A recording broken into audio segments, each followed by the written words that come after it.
Hello guys, welcome back to my YouTube channel. आज का हमारा टॉपिक है ब्रोंकाइक्टासिस। ब्रोंकाइक्टासिस क्या है? ब्रोंकाई हमारा एयरवे है और एक्टासिस मीन्स होता है डायलेशन और distension of a hollow organ. Definition: permanent abnormal dilation of the bronchi and bronchioles. इसमें क्या होता है ब्रोंकाइक्टासिस में, आपकी जो ब्रोंकाई हैं एंड ब्रोंक्यूल्स हैं उनका परमानेंटली हमेशा के लिए एबनॉर्मल असाधारणतया क्या होता है, डायलेशन हो जाता है, वो वाइडन हो जाते हैं, चौड़े हो जाते हैं थोड़े। The bronchi become obstructed by mucus pus and inflammatory exudate that leads to airway obstruction. जो ब्रोंकाई है वो क्या होता है, ऑब्स्ट्रक्ट होता है। किस वजह से? उसमें जो दिक्कत आती है सांस लेने में और हमें सांस छोड़ने में दिक्कत आने लगती है। क्यों? क्योंकि उसके अंदर क्या होता है, म्यूकस पस और इन्फ्लेमेटरी एक्सुडेट जमा हो जाते हैं। ठीक है, हमें क्या होता है, बलगम आता है, वो उसमें ज़्यादा उसका सीक्रेशन होता है और वो वहाँ इकट्ठा होने लगता है उसके अंदर की दीवारों में। और फिर क्या होता है, इसी वजह से क्या होता है, हमें सांस लेने में और सांस छोड़ने में दिक्कत होती है, परेशानी होती है। ये देखिए, आप इस पिक्चर में देख सकते हैं ब्रोंकाइक्टासिस दिखाया गया है। ये हमारा नॉर्मल एयरवे है, इससे हम अच्छी तरह से सांस ले सकते हैं और सांस छोड़ सकते हैं। यहाँ कोई भी म्यूकस सिक्रेशन नहीं हुआ है, लेकिन यहाँ पर क्या हुआ है, पेशेंट को ब्रोंकाइक्टासिस हो चुका है। ठीक है, यहाँ पर क्या है, यहाँ देखिए, आप इस पिक्चर में देख सकते हैं, यहाँ पर आपको म्यूकस दिखाया गया है और जो इसका स्ट्रक्चर है उसमें भी कितना ज़्यादा डिफरेंस आ गया है। ये पेशेंट का ब्रोंकाइक्टासिस का ब्रोंकस है, ब्रोंकाई है, और ये है नॉर्मल। तो इसमें क्या है, एबनॉर्मल सिक्रेशन हो रहा है, किसका? म्यूकस का।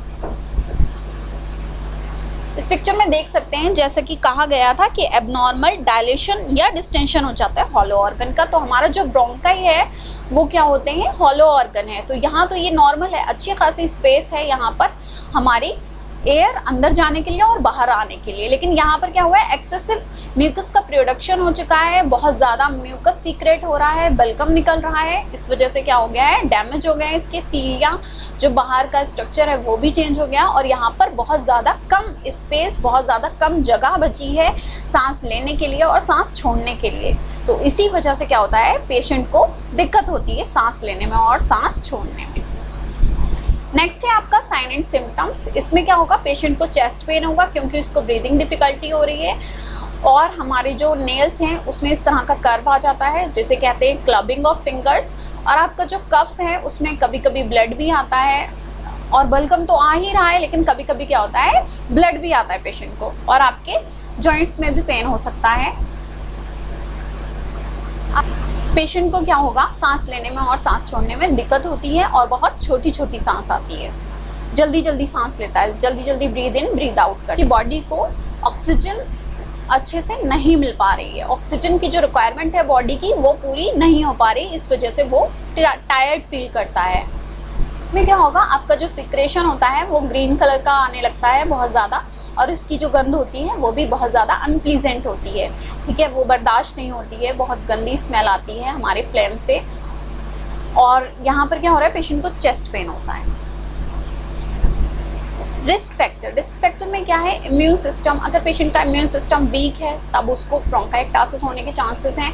एस्पिरेशन, अगर कोई भी पार्टिकल्स है, स्मॉल पार्टिकल्स है, वो डाइजेस्टिव ट्रैक्ट में ना जाकर वो एयरवे में चला गया है, ये एक्सीडेंटली होता है, और इस वजह से ये किसका कारण बनता है, ब्रोंकाइक्टासिस का। Inflammatory bowel disease. Inflammatory bowel disease में क्या होता है, आपके जो डाइजेस्टिव ट्रैक्ट के जो ऑर्गन्स हैं उनका क्या होता है, इन्फ्लेमेशन हो जाता है, तो इसकी वजह से भी ब्रोंकाइक्टासिस हो सकता है।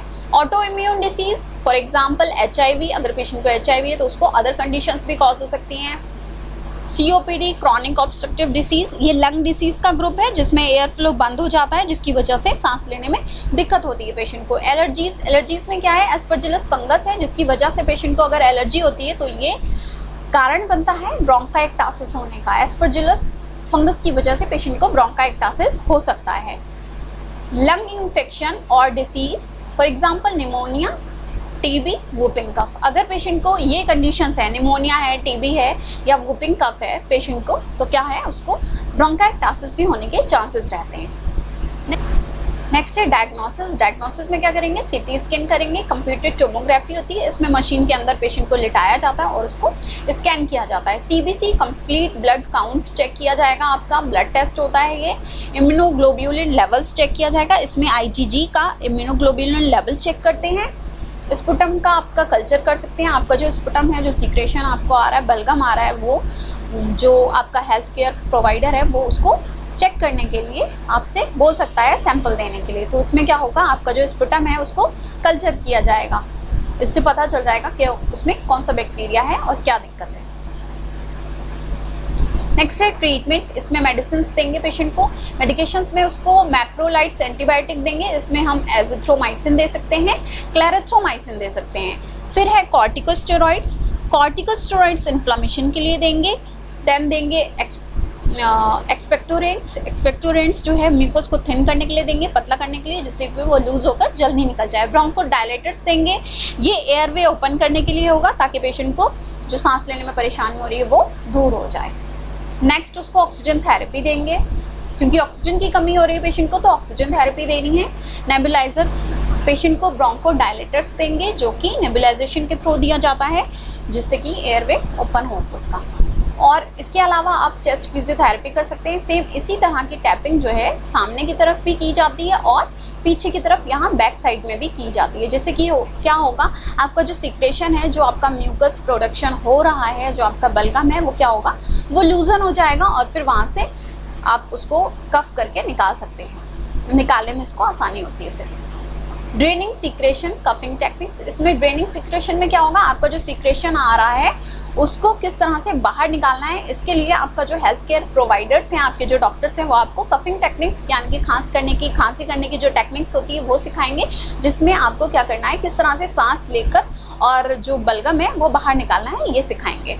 Treat underlying conditions. इसमें क्या है, फॉर एग्जांपल आपके पेशेंट को सीओपीडी है या इम्यून डिसऑर्डर है, तो इसमें क्या होगा, सबसे पहले इनकी वजह से भी पेशेंट को ब्रोंकाइटिस हो सकता है, ये भी कॉज कर सकते हैं ब्रोंकाइटिस। तो सबसे पहले इनको सीओपीडी या इम्यून डिसऑर्डर को ठीक किया जाएगा। लाइफस्टाइल चेंजेस, इसमें पेशेंट को एक्सरसाइज करनी है, हेल्दी डाइट लेनी है, अनहेल्दी डाइट नहीं लेनी है, हेल्दी डाइट लेनी है, और वाटर इनटेक इंक्रीज करना है, जितना ज़्यादा हो सके पानी पीना है, जिससे कि क्या होगा, जो म्यूकस है वो लूजन हो जाएगा और निकलने में उसको आसानी होगी। लास्ट में आपका आता है सर्जरी। क्योंकि ये इरिवर्सिबल कंडीशन है, तो पेशेंट को जब एक बार हो जाएगा तो हमें इसी के साथ रहना है और जो बाकी की चीज़ें हम वो कर सकते हैं, लेकिन ये पूरी तरह से ठीक नहीं हो सकता। तो इसके लिए क्या होगा, जो भी अफेक्टेड एरिया है आपके लंग्स का, अगर एक पर्टिकुलर सेक्शन अफेक्ट हुआ है ब्रोंकाइटिस से, तो क्या होगा, जो हेल्थ केयर प्रोवाइडर हैं, जो हमारे डॉक्टर्स हैं, हमारे जो सर्जन हैं, वो उसको उस लंग्स के एरिया को क्या करेंगे, वो रिमूव कर देंगे, या फिर क्या दूसरा क्या कर सकते हैं, लंग्स का ट्रांसप्लांट कर सकते हैं। मीन्स हमारे लंग्स जो हैं वो चेंज किए जा सकते हैं।